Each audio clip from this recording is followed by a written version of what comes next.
কি হলো, তুই দাদু ভাইকে মারছিস কেন? মারবো না তো কি করবো, পুজো করবো নাকি? কেন, দাদু ভাই কি করেছে? আবার জিজ্ঞাসা করছে কি করেছে? চোদ্দাটা কালকে হারান কাকার আম বাগানে নাকি বসে বসে বিড়ি খাচ্ছিল।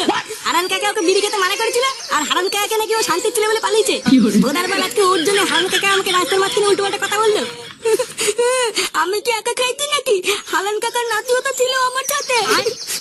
বালা, ও খেলে দোষ নেই, আর আমি খেলে যত দোষ না। কি বললি চোদনা? যত বড় মুখ নেই তত বড় কথা।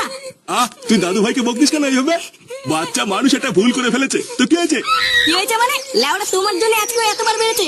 আমার জন্য বেড়েছে মানে? চোদনা হরি, তুই যেই বলে আমার বিড়ি পুঙ্গা মেরে খাস, সেই বলে কোনো দোষ নেই না? আর একটা বাচ্চা ছেলে ভুল করে একটা বিড়ি খেয়ে ফেলেছে, আর উনি বড় বাল হয়ে গেছে। চোদনা আমার, বেরো এখান থেকে।